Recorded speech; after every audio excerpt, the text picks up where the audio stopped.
കുമാരാ നിക്ക്, ഞാനൊന്ന് പറയുന്നത് കേക്ക്. കേൾക്കേണ്ടതെല്ലാം കേട്ട് കഴിഞ്ഞു. ഇത് കേൾക്കേണ്ടവർ ഞാൻ കേൾപ്പിച്ചോളാം.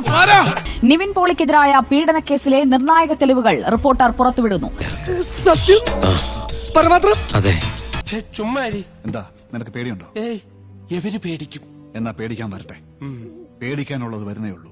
എന്ത് പീഡനം നടന്നുവെന്ന് പറയുന്ന ദിവസം നിവിൻ പോളി തന്റെ കൂടെ ഉണ്ടായിരുന്നുവെന്ന് നടനും സംവിധായകനുമായ വിനീത് ശ്രീനിവാസൻ.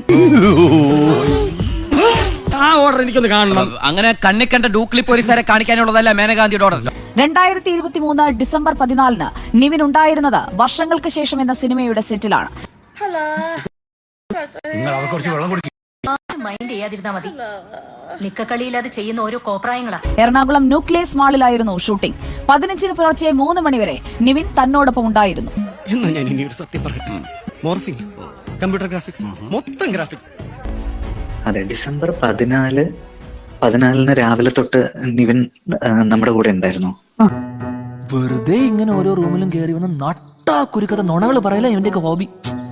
അതായത് ഞങ്ങൾ ഷൂട്ട് ചെയ്തത് തൃപ്പൂണിത്തുറ നമ്മുടെ ന്യൂക്ലിയസ് മാളില്ലേ, ന്യൂക്ലിയസ് മാളിലാണ് നമ്മൾ ഷൂട്ട് തുടങ്ങുന്നത്. ഒരു 8 മണി, ഞങ്ങളൊരു 7-7:15 ക്രൂ അസംബിൾ ചെയ്ത് 8 മണിയോട് കൂടിയിട്ട് നിവിൻ വന്ന് 8:30 ആയപ്പോഴേക്കും നമ്മൾ ഷൂട്ട് തുടങ്ങിയെന്നാണ് എന്റെ ഓർമ്മ. കണ്ട കാര്യം കണ്ടു എന്ന് പറയണം, പക്ഷെ കാണാത്ത കാര്യം കണ്ടു എന്ന് പറഞ്ഞാൽ ഉണ്ട സാധനം കാണാണ്ടാവും. തിയേറ്ററിന്റെ അകത്തുള്ള പോർഷനാണ് ഫസ്റ്റ് ഷൂട്ട് ചെയ്യുന്നത്. വർഷങ്ങൾക്ക് ശേഷത്തില് ലാസ്റ്റ് നിവിൻ തിയേറ്ററിൽ വന്ന സിനിമ കാണുന്ന ഒരു പോർഷൻ ഉണ്ട്. അപ്പൊ ആ പോർഷനാണ് നമ്മൾ ആദ്യം ഷൂട്ട് ചെയ്യുന്നത്.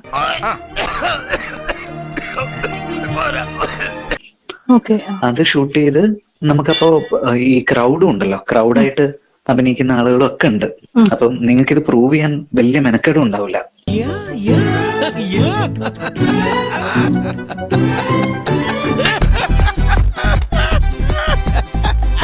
അപ്പൊ ഞാൻ തന്നെ അതിന്റെ ഡീറ്റെയിൽസ് തരാം. അപ്പൊ അത് കഴിഞ്ഞിട്ട് നമ്മള് പുറത്ത് വന്നിട്ട് ന്യൂക്ലിയസ് മാളിന്റെ കോമ്പൗണ്ടിനകത്ത് തന്നെ ഒരു സ്റ്റേജ് ക്രിയേറ്റ് ചെയ്തിട്ട് നിവിൻ അങ്ങോട്ടേക്ക് വരുന്നതും നിവിൻ ആ മൈക്കിൽ സംസാരിക്കുന്ന പോർഷനൊക്കെ നമ്മൾ അവിടെയാണ് ഷൂട്ട് ചെയ്തത്. അതിന് വല്ല എവിഡൻസ് ഉണ്ടോ? ഉണ്ട്. മീഡിയ റിപ്പോർട്ട്സ്, ഫോട്ടോഗ്രാഫ്സ് ഒക്കെ തെളിവായിട്ടുണ്ട്. ഒബ്ജക്ഷൻ യുവർ ഓണർ, ഈ സാക്ഷിയെ പരിഗണിക്കരുത്. അപ്പോ അന്ന് ഉച്ച കഴിഞ്ഞിട്ട് എനിക്ക് തോന്നുന്നു ഒരു 2:30-3 മണി വരെ നമ്മൾ അവിടെ ഷൂട്ട് ചെയ്തു എന്നാണ് എന്റെ ഓർമ്മ. അതാണ് ഇവിടെ പുളിശ്ശേരി പറഞ്ഞോളൂ. മൂത്രമൊഴിച്ചിട്ട് ഉറപ്പായിട്ടും ആ ഒരു സമയമായിട്ടുണ്ട്. കാരണം ലഞ്ച് ടൈം ഒക്കെ കഴിഞ്ഞു പോയിട്ടുണ്ടായിരുന്നു. ഇവൻ പറയുന്നത് വിശ്വസിക്കരുത്. ഇവൻ ഭക്ഷണം കഴിക്കാനും കള്ളം പറയാനും മാത്രമാണ് വാ തുറക്കുന്നത്. എന്റെ കാര്യങ്ങളെല്ലാം ഞാൻ സ്ട്രേറ്റ് കോർഡിനേറ്റ് ചെയ്ത് ഡിസംബർ. അപ്പൊ എനിക്കതുകൊണ്ട് ഈ ഡേറ്റ്സ് ഒക്കെ കൃത്യമായിട്ട് ഓർമ്മയുള്ള. ഇങ്ങനെ എല്ലാ ബില്ലുകളും എടുത്ത് വെക്കുന്നതിൽ തന്നെ എന്തോ ദുരുദ്ദേശം ഇല്ല സാറേ? കാരണം ഇവന്റെ ഡേറ്റ്സ് മൊത്തം കൺട്രോളർ അല്ല സംസാരിച്ചത്, ഞാൻ തന്നെ സംസാരിച്ചത്. ഡിസംബർ 1, 2, 3 നിവിൻ മൂന്നാർ നമ്മുടെ കൂടെ ഷൂട്ടിനുണ്ടായിരുന്നു. എന്തെന്ത് മോഹങ്ങളായിരുന്നു, എല്ലാം പാഴായി പോയല്ലോ ദൈവമേ. അത് കഴിഞ്ഞിട്ട് പിന്നെ 14 ജോയിൻ ചെയ്തത്. 14, 15, 16 ഈ ദിവസങ്ങളിലൊക്കെ ഉണ്ടായിരുന്നു. 14 തൊട്ട് 15 വെളുക്കുന്നവരെ ഞങ്ങൾ ഷൂട്ട് ചെയ്തിരുന്നു. Objection your honour. എന്തിന് അവർ സംസാരിക്കുന്ന കണ്ടില്ലേ? പ്രയറിലായ വീഡിയോ ആണോ അവിടെ ഷൂട്ട് ചെയ്തത്? അതെ, അതെല്ലാം ഷൂട്ട് ചെയ്ത ഒറ്റ ദിവസമാണ്. പ്രതിക്കാരി പറഞ്ഞത് എന്താണ് എന്ന് കൂടി നമ്മൾ കേൾക്കണം. 14, 15 ഈ 2 ദിവസവും തനിക്കൊപ്പം ഉണ്ടായിരുന്നു. അത് മറ്റാരുടെയും കൺഫർമേഷൻ അല്ല, വിനീത് ശ്രീനിവാസൻ തന്നെ നേരിട്ട് ഞങ്ങളുടെ പ്രതിനിധി സൈഫുന്നിസ അലിയാറുമായി സംസാരിച്ചതാണ് പ്രേക്ഷകർ കേട്ടത്. പെട്ടെന്ന് ഒരു ഐഡിയ തോന്നിയതാ സാർ.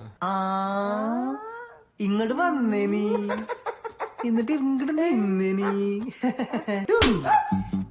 മനസ്സ് നിറഞ്ഞു. തന്തയ്ക്ക് വിളിച്ച പോലത്തെ ഒരു സുഖം. വരട്ടെ. എനിക്ക് വേണ്ട.